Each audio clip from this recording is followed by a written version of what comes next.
The Ebony Enchantress at That's me. finale night. I Yes, mean, what man. does this moment mean to you?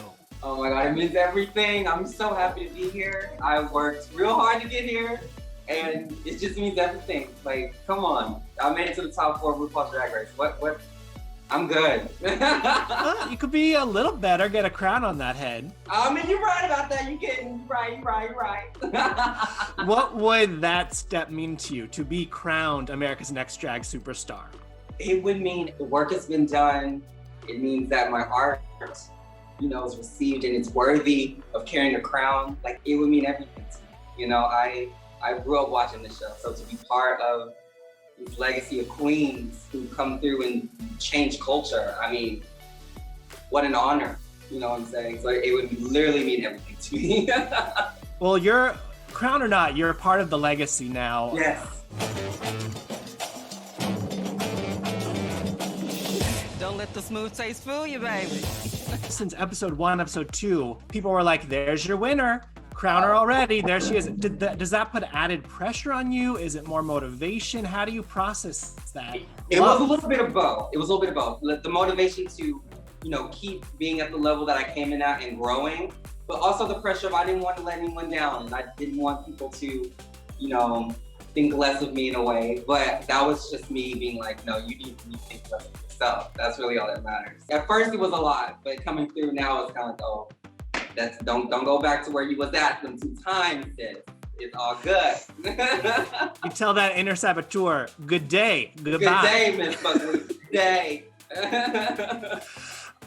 Just the outpouring of love. I mean, Lizzo's rocking your merch. Yes. Hayley Williams gave you kudos for your Paramore-inspired look. What's it like to receive feedback from these people who I only imagine are kind of idols in your life? Oh yeah. It's kind of surreal. I was like, oh, these girls see me. They direct me. They know the Ebony Enchantress, darling. So it's I'm always just humbled by it. I don't know. It's probably a boring answer, but it really is surreal because it's like these people are loving what you're doing. That is crazy. Well, and RuPaul really loved what you did all season long. The name's Simone, and I'm here for the throne. Fishing on Arkansas ground. Were you aware at how much Mama Ru had fallen in love with you in the moment, or did you learn from watching it back? Oh no, I was aware. Like she's not one to hide her emotions. I'll tell you that. So I was very much aware of how she felt about me, and that you would think it would make you be like, oh, I gotta keep it down. Probably it just made me be like, I'm gonna go on this runway. I'm about to turn it. I'm about to do this challenge. Except the one, but other than that, it just made me more invigorated to be like, let's do it. Let's turn it. Let's make her proud. I want to see that smile, baby. I want to see her light up. Like it was like that. So it was very apparent, and I wanted to strive for that every week, for sure. I imagine you're bringing that energy to the finale. In Oh, one yeah. word, what can we expect at this finale? Oh, for me? Yeah. Everything. Well, break down this look for me today. This is a mix of like everything you showed us Simone to be. I feel. Absolutely. I want it to be, flirty, cute, and fun for this runway. So I'm in a coin purse, bitch.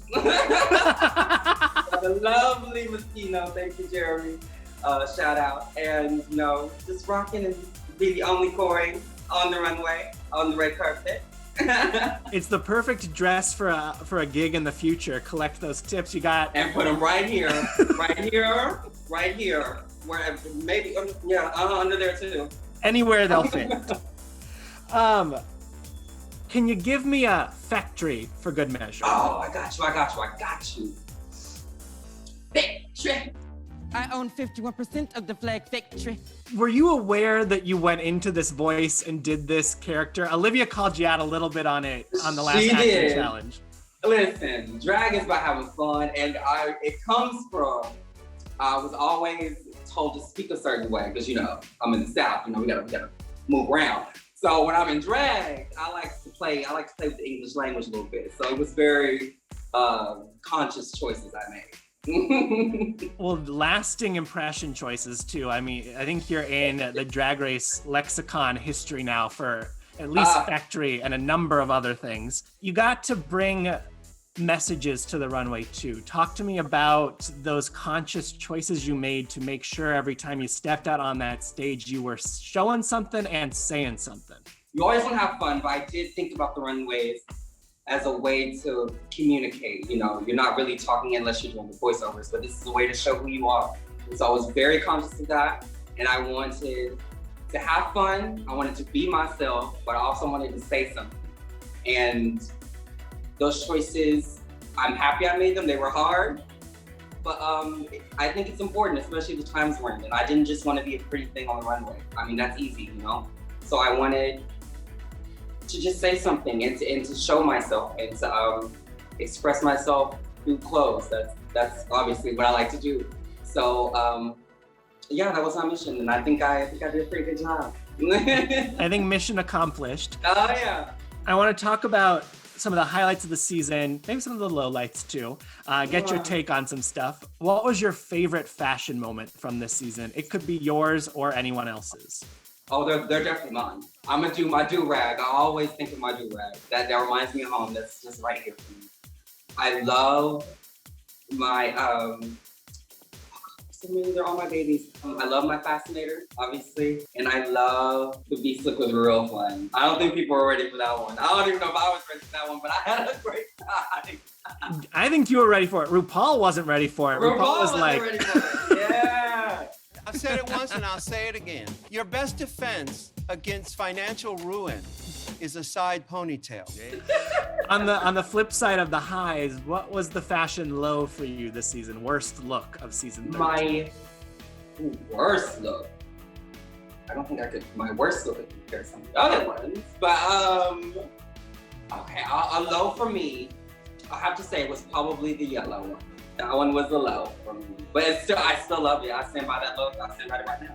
I mean, I was not expecting you to name one of your looks. I thought you were going to call out somebody else's look. Oh, one of the other girls. Oh, I don't want to do that. That's mean because there's a lot. What was the quote of the season for you? I think it was, is your blood sugar low? Blood sugar low. And then what was the lip sync of the season for you? The favorite lip sync for your life? To see Denali and Kamora's lip sync, that was the first time that many of us got to like see a show.